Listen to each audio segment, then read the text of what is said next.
Hey guys, today we're going to talk about floodplain modeling. We talked about floodplain management last time, and so I'm going to just sit here to kind of do stuff on the screen here for Jake and for the recording. And I'll put a laser pointer here if I can.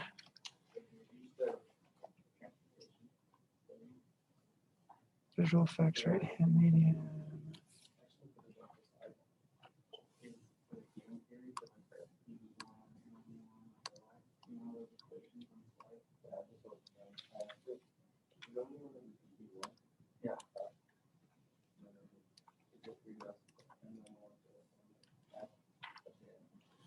Okay, well, here we go.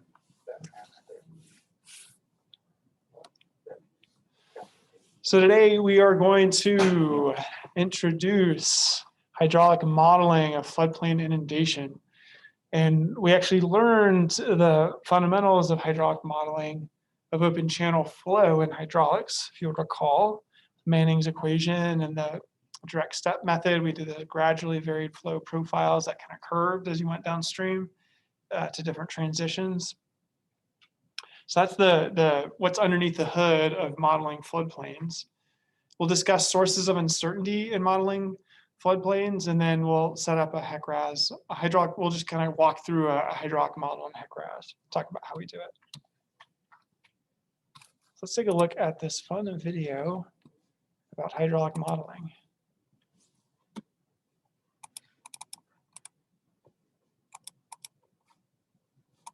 There we go. All right. It's actually kind of From the 1940s to the 1960s, the U.S. Army Corps of Engineers built a scale model of the entire Mississippi River Basin, a huge part of the continental United States, scaled down to the size of a large park. Their goal was to understand how flooding affected communities along the river, and how damage could be reduced through the use of man-made structures like levees. Now surrounded by Buddy Butts Park outside Jackson, Mississippi, you can still go visit the tiny engineers who live and work there. Actually, the model was only used for a few years before it was decommissioned. It simply wasn't feasible to continue operating such a massive facility, especially because in the 1970s, another way to simulate river hydraulics started to become available. I'm Grady, and this is Practical Engineering. In today's video, we're talking about computational hydraulic river modeling. Remember this guy from last year? Look.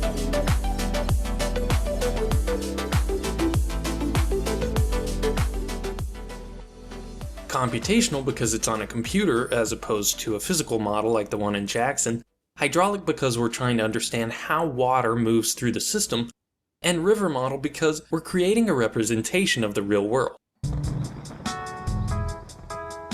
There's a bunch of software packages available that can perform hydraulic computations along rivers, but one specific model is ubiquitous in the water resources engineering industry, at least in the US. The River Analysis System, or RAS for the cool kids. The reason for its popularity is simple. It's free. RAS is developed by the US Army Corps of Engineers, and luckily, our federal government sees fit to release it without charge. RAS has grown from a rudimentary command line based program to a sophisticated software package capable of performing extremely complicated simulations. You can go on HEC's website and download RAS for yourself, but why would you? No, seriously, why do we care about river hydraulics, and what are the questions that engineers try to answer with a model of a river system? Let's use RAS to find out. And by the way, most of the demonstrations in this video are from example data that ships with the software. The places are real, but the situations are not. My apologies in advance if you live in Muncie. The number one use of hydraulic river models is to estimate flooding. For riverine flooding, engineers can follow a drop of water from inside a storm cloud to inside someone's house. First, you have to know how much rain falls, and how much of that rain makes its way into the creeks and rivers. That's hydrologic analysis. Once you know how much water enters the river, you need a hydraulic model to find out how much the river rises as a result. This process is called floodplain mapping, and it helps us characterize which areas are at the highest risk of flooding so that we can be prepared when and if it happens. That was a flood. Another way we can use models is to evaluate projects. Putting a levee on a river may help flooding in one location, but make it worse downstream. Models help to represent a real-world situation without the cost and complexity of actually performing a test at full scale. Obviously, we can't create a flood just to see what happens, so models allow us to test out hydraulic structures like dams and levees to make sure they work as anticipated before spending millions of dollars on construction. Another use of hydraulic models is simulating systems of reservoirs. When you have a number of dams along a river, all with different operating guidelines and all trying to accomplish different objectives like water supply, navigation, and flood control, things get complicated in a hurry. A hydraulic river model can perform simulations of these complex scenarios to help with planning and optimization of operations. For example, this model shows how 2 navigation dams on the Mississippi River manage the locks and gates during a flood situation. A model can also be predictive, helping operators anticipate conditions before they even happen. Finally, we use hydraulic models to perform breach analyses for dams. If a dam fails, it can release a tremendous amount of water in a short period of time. In fact, some of the worst engineering disasters in history have been dam failures. In situations like this, emergency managers don't have much time to react, so many dams are required to have emergency action plans. Part of these plans is mapping out the areas that might be affected in the event of a breach, also known as the breach inundation zone, so that emergency officials can coordinate evacuations as quickly as possible. A dam breach is an extremely dynamic phenomenon, so engineers rely on sophisticated hydraulic models to predict the inundation zones. This model demonstrates what might happen in the event of a levee failure. Sorry, Munsonians. Speaking of catastrophic flood waves, another use of hydraulic models is fluvial geomorphology, or the study of how rivers form and evolve. Geomorphologists study streams in some of the most unlikely places, including Earth's red neighbor, Mars.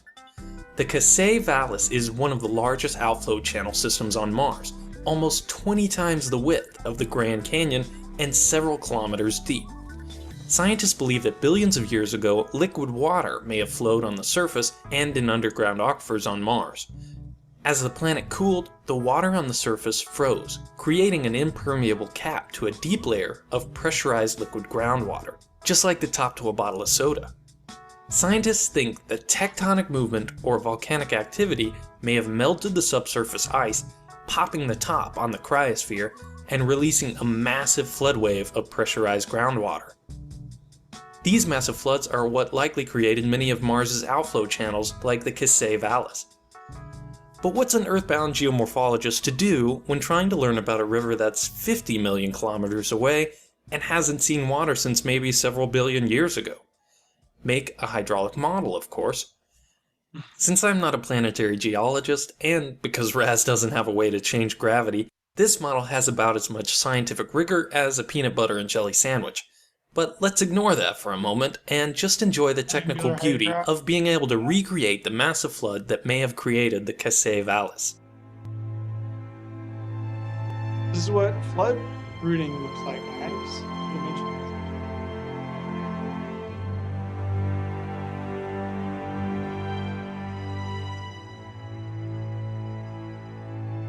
Of course, he had the topographic model.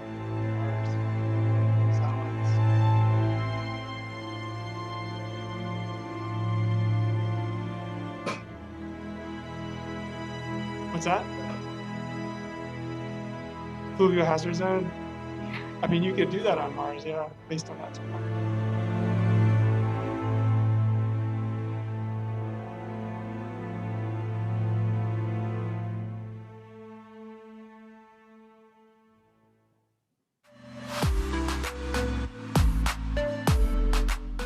There are a lot of other uses for hydraulic river models that can be simulated using RAS, including bridge scour, pump stations, sediment transport, and even water quality analysis.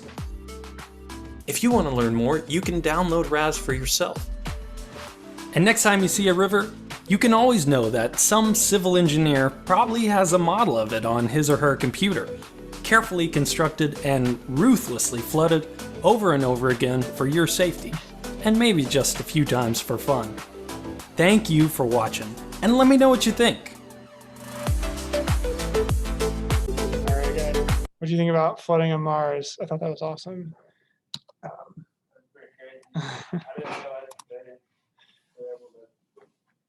Somehow get elevations off of Mars. With all the satellites they have around it, they've collected, I think they've mapped the whole topography of the planet. Yeah. Yeah. Makes you wonder what they said is like their datum. What's the datum? There's the whole, Our sea level, you know? what do you guys think, GIS class? There's no sea level. I don't know, man. That's a great question. That's a great question. There's no mean sea level on Mars. Not yet. Just wait for the next flood. Where we're moving next. That's where I'm moving. That's where we're moving. I think there is a sea level on Mars, but it's like theoretical. You could fit a sea. Yeah. Yeah, totally. And maybe you just pick the lowest point on the planet or something. I don't know. Yeah. Or something. Yeah, there's no. Yeah. All right. So what is a floodplain? We talked about how a floodplain is regulatory. And for these regulations to work, we need maps. And that's what we're talking about today, is how to make these maps.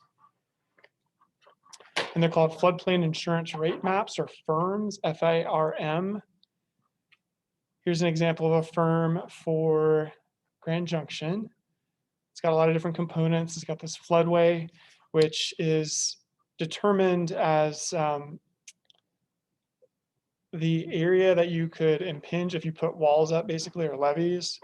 How far in do you need to squeeze the water and for the 100-year flood so that it rises 1 foot? And that's what determines the floodway, and that's determined using a hydraulic model.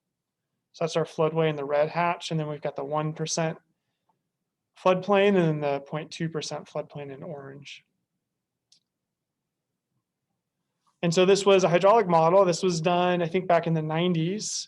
They're currently working to update it. I don't think it'll be out until the next year or two. It's been kind of a slow progress. But since this map was made, let's see if we can see anything here in the city. I'd have to zoom in live to find some areas, but the river's moved, right? River moves away over 10, 20 years. And so this floodplain might not be super accurate in many areas. We also, so let's just talk a little bit about uncertainty. So we talked about fluvial geomorphic uncertainty, where the river can move over time. And yeah, you can actually see that the channel is eroded outside of the floodway, and typically the floodway is going to be inside of the channel.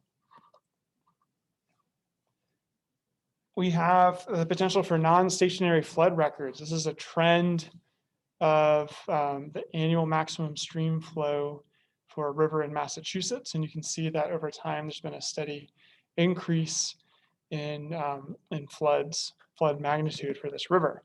Maybe it's urbanization, maybe it's climate change. I don't know exactly where this is. Maybe a little bit of both.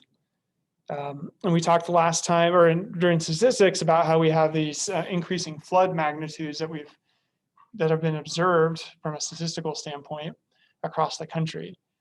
So over the last several decades, flood magnitudes might be changing, and the hydrologic inputs, when Grady was talking about how do we make a flood model, we have to know how much water to put in the river to model it in the first place. And that comes from these statistics, which we're doing for the last this homework assignment. But we also have the uncertainty associated with how much we expect to observe for a given recurrence interval or annual exceedance probability. Over the next 80 years, so in 2100, they did a modeling study that FEMA commissioned to look at how the special flood hazard area, which is that 100-year floodplain, what percent change in area do we expect to see? And this was a big kind of global look, and I don't know all the details of how they did this, but this is obviously based on climate change and urbanization. And this is the percent change in area they expect to see could be doubled in some areas, depending, I think maybe this would be storm surge, I'm not quite sure, depending. So we see based on forecasts that we expect floodplains to increase or flood hazards to increase. I'll also note that federal disaster declarations have been increasing. Does anyone know what this spike was in 2011? Hurricane Sandy, I'm pretty sure. Actually, it was Superstorm Sandy. It wasn't even a hurricane. Pretty sure that's what it was. It hit New Jersey, hit New York. So that was really expensive in a lot of areas. There might have been some other hurricanes. Was that, no, Katrina was in 2005. Yeah, it might have been a big hurricane year as well. But federal disaster declarations are increasing over time. Why do we think that? Why are we seeing more over the last 80 years?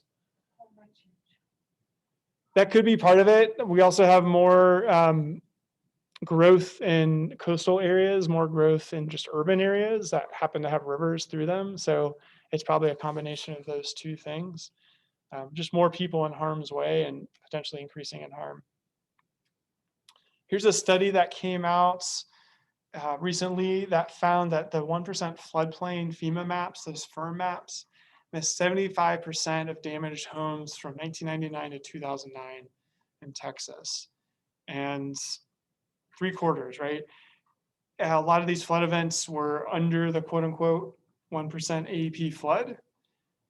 So we have a problem here, right? These maps, we defined a standard. We said that we're going to map and regulate the floodplain associated with a 1% chance flood. That's an arbitrary thing. It's just a round number, right? 100-year floodplain. But really it's missing a lot of the picture here in terms of flood hazards. And so these folks presented a different method for mapping floodplains that is different from FEMA. FEMA's got this standard process that you use. And there's a lot of arguments saying that this methodology that FEMA's outlined for mapping it isn't really cutting it. We're missing a lot of the hazards where folks that might not have flood insurance are getting damaged and losing their homes. So is the 1% floodplain a reasonable standard? I've just set up a lot of reasons why I don't think it is, right? But it's something we have. What do you guys think about it? This standard for in the US, all that kind of floodplain regulations hinge on this one definition of a floodplain. What might a different approach look like?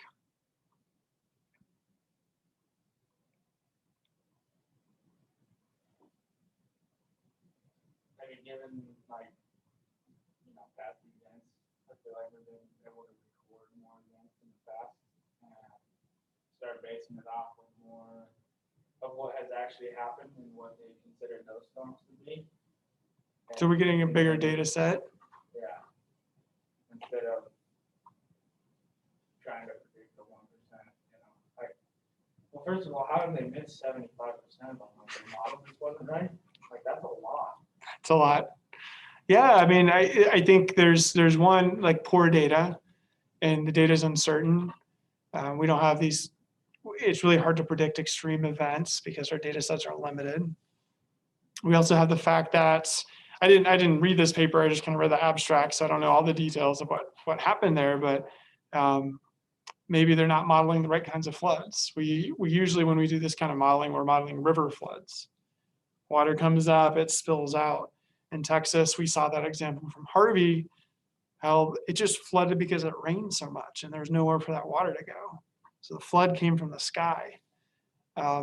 So the paradigm of floodplain mapping is kind of like this river-centric thing. And so maybe we're missing these other kinds of floods. That could be another reason why. What would another kind of standard be, Val? Would be another way to approach floodplain management and mapping. This is kind of a risk-based approach, right? We say we're going to accept a 1% chance each year of getting flooded if we're in this floodplain. Like, I'll close you off. I'm just like everyone's that close, just in case. If the one person maybe just goes that far, some places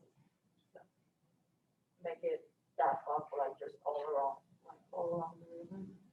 We can kind of expand the definition of what a floodplain is. And that's actually a really great segue to this slide, which refers to the floodplain is really a binary thing. Are you in or out? And this shows a floodplain in the Front Range. The blue is the floodway. The dark blue is the floodway. The light blue is the floodplain, the 1% floodplain. And you can imagine this is just overlaid on Google Earth or something. You've got this home is out and this home is in, and they're just right across the street from each other.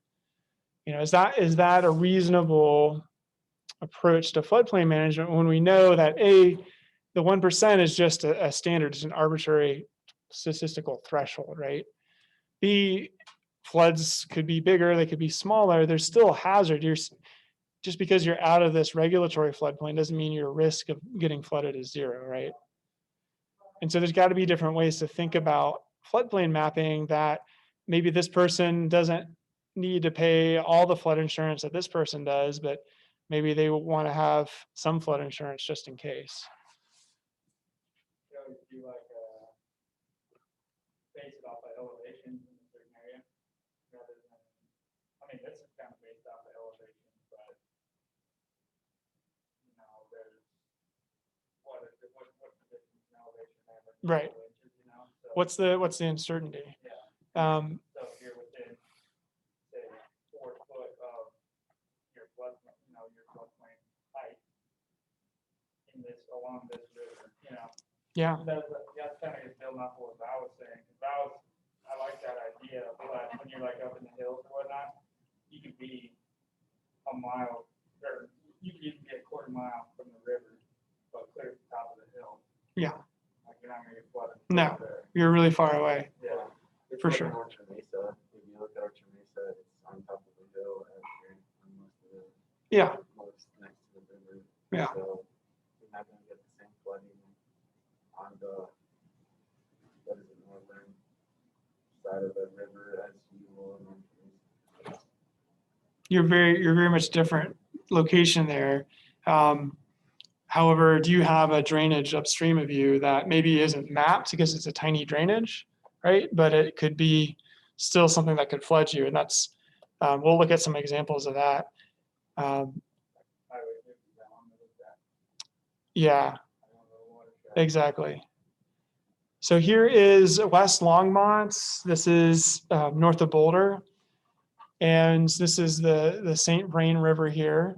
And it shows you the 100-year floodplain map.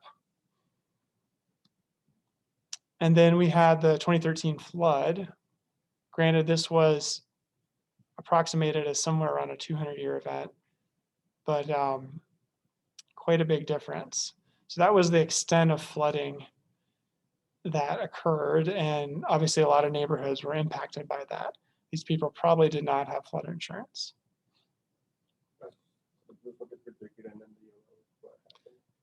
The blue is the standard, the 1% standard. The yellow is what approximately happened. And granted, it was a little more extreme than the standard. So when we think of floodplain modeling, what are some of the uncertainties? And Dylan, you're bringing up a couple of those. We have topographic uncertainty. How do we map the land and then put a hydraulic model over it, right? What are some of the other uncertainties that could go into what the plus or minus elevation of that floodplain, which would get to the width, right? Yeah, what's that peak discharge number, right? That's hugely important and really uncertain. Go back to Manning's equation. That's what underlies all of this. N value. Yeah, like this is a model and there's N values. There's, you know, you just go and say, okay, I don't know, what's the N value for a house with some trees, right? Maybe we know pavement, but there's gonna be some uncertainty in there, and maybe that's plus or minus half a foot or something like that. If we have uncertainty, and just think about a plus or minus, like Dylan was saying, 5 feet. If you're in a narrow area, that plus or minus 5 feet doesn't really affect the width of your floodplain. But if you're out on the coastal plain where it's really flat, or the front range and the plains where it's really flat, plus or minus 5 feet, I think this might be 5 meters or less than 5 meters, can create a really big difference where it's flat, right? So that's one thing to think about. The error could be really more, your area, your map could be more sensitive depending on the topography. We can actually create probabilistic floodplain maps. And so here's an example of that, where we have predicted uncertainty bounds for a stretch of river. And the way this would happen is basically you run 1,000 models and you're sampling from Monte Carlo simulations. Do you remember Monte Carlo simulations? You've got a distribution of potential peak discharge values, for example. And so I'm going to sample from that and run the model 1,000 times. And it's going to give me 1,000 different floodplain maps. And I can take the quantiles, so the lowest 5%, the widest 95%, and map those. And so now instead of an in or out, a binary, I've got a probability of getting flooded. Does that make sense? And that's kind of, I think, Val, you're thinking about that is how far away am I from the river and what is my risk? The risk isn't zero. Maybe it's zero like way out here on top of Orchard Mesa. The risk of getting flooded by the Colorado River is probably zero. But anywhere within, there's going to be some decreasing probability of getting flooded. And insurance companies know how to deal with that. They know how to deal with probabilities. That's what actuaries do. They calculate the probability of everything. And so this would be very easy to incorporate into a flood insurance program. All right, so let's just outline the uncertainties in flood risk. We have non-stationarity. Can someone define non-stationarity for me? Edgar? Not staying still. It's like my 3-year-old. Stay still. I got to put your socks on. It's moving, right? And what's moving exactly? What are we talking about?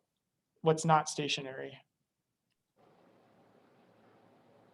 The mean. But what's the thing that we're measuring? So it could be precipitate, but we're talking about statistical properties specifically. When we measure non-stationary, we're saying the mean is changing, the standard deviation is changing, right? The variance. And that could be from urbanization or climate change. We have statistical assumptions. If we're gonna, for example, we're fitting a model to the data like you guys are doing for this homework assignment. Is that the right model? We talked about how it could be the log Pearson 3 or the generalized extreme value distribution. And depending on which equation, which probability distribution function you fit, you're gonna get a different answer from the data.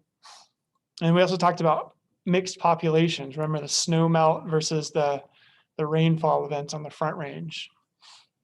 So what data you use and how you fit it. And then we have what's called modeling uncertainty, and uncertainty of the numerical model itself in HEC-RAS. What's the Manning's N value? Are we using the right kind of model, a 1D model versus a 2D model, right? There's a lot of different ways we could approach modeling this. All these things add up. And there have been some projects that try to account for not all of this, but a lot of this in identifying the uncertainty in the floodplain. I'll just leave that up. So we're going to learn how to model floodplains, even though we know it's so fraught and so uncertain. We still do it, right? Doesn't mean we can't do it, and hopefully address that uncertainty directly and talk about it. And the model we'll use, which was talked about in that video, is called HEC. This is Hydrologic Engineering Center. It's in Davis, California, Army Corps of Engineers. And then RAS is the River Analysis System. So we just call it HEC-RAS or RAS. for the cool kids. So the original model is a one-dimensional model, and it's a little hard to understand why this is one-dimensional, because what you see here is a cross-section, which is obviously 2 dimensions, x and y, or z and x, I guess, station and elevation. And you can imagine going out and taking a series of cross-section measurements on a river.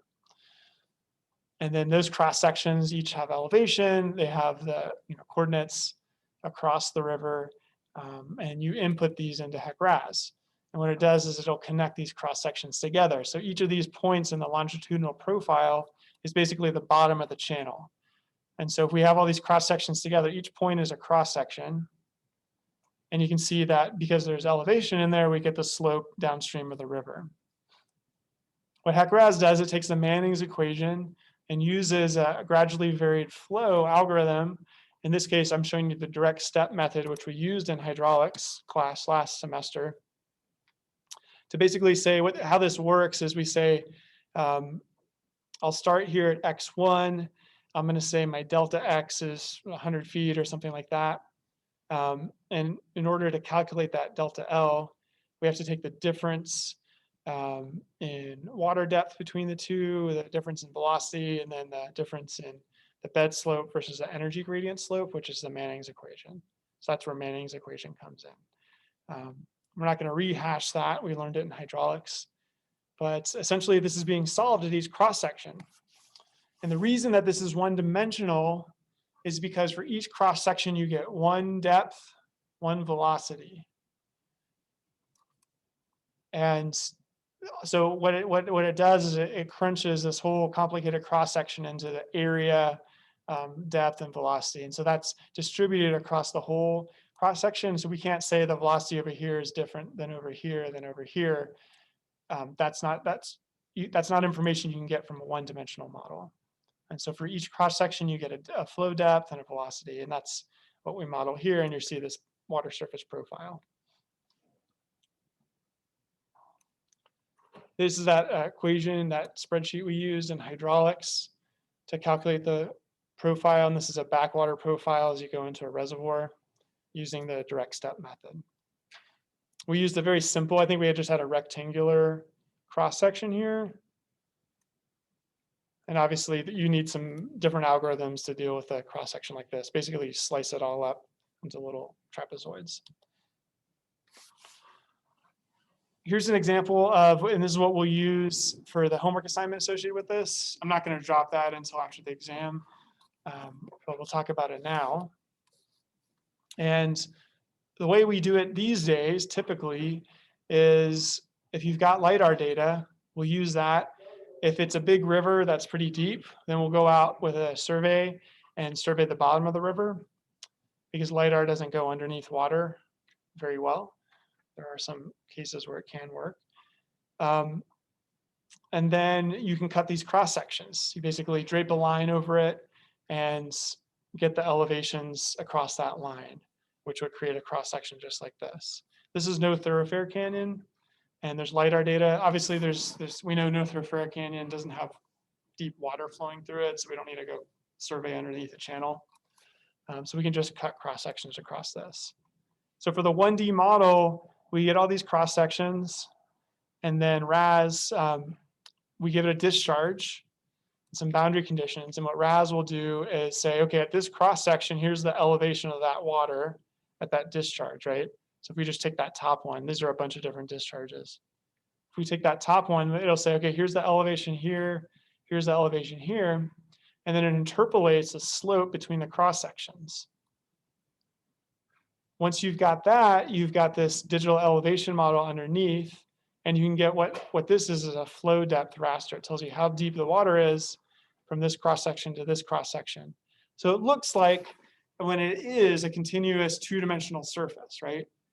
I'm telling you how deep the water is over here versus here. So this is a two-dimensional output based off of a one-dimensional model result. Does that make sense? I'm basically connecting all these cross sections and then draping kind of a surface, a water surface from cross section to cross section. there is a way to actually do two-dimensional modeling, and that's when we saw that model, the flood wave moving across the surface of Mars. That was a two-dimensional model, which is basically a series of cells, and each cell has a midpoint. Each cell has a Manning's N value and an elevation.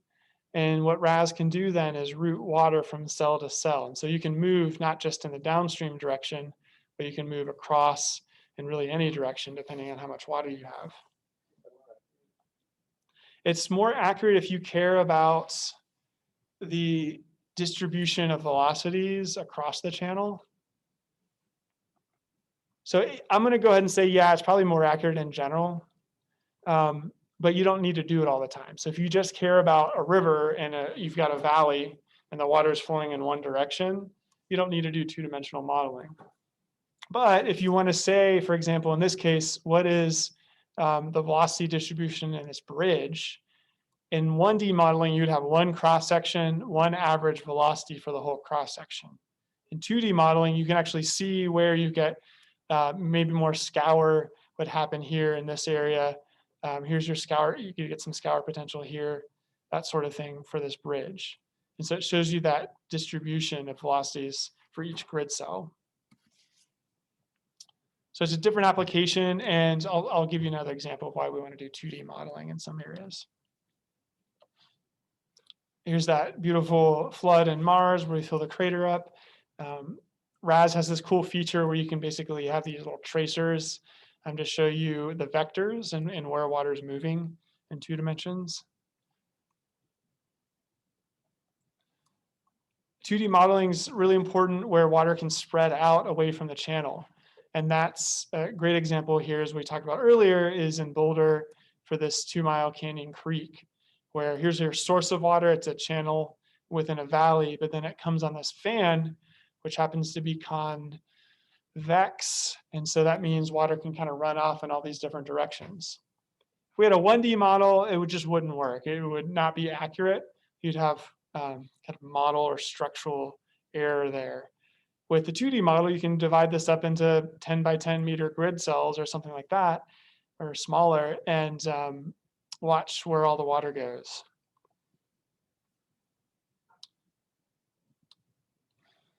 RAS can have, you can do it hybrid, where in the channel you model it just as cross sections, more simplistic, and then when it gets out in the floodplain, it has grid cells and 2D, it has a 2D modeling domain.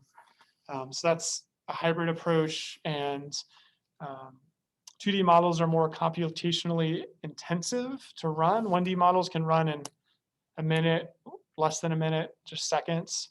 A 2D model might take hours to run, and so in this scenario, you could do a time series where the floods are being routed through the channel very quickly and computationally, and then when they get out of the channel, it starts to slow down. So this would be a way to deal with that.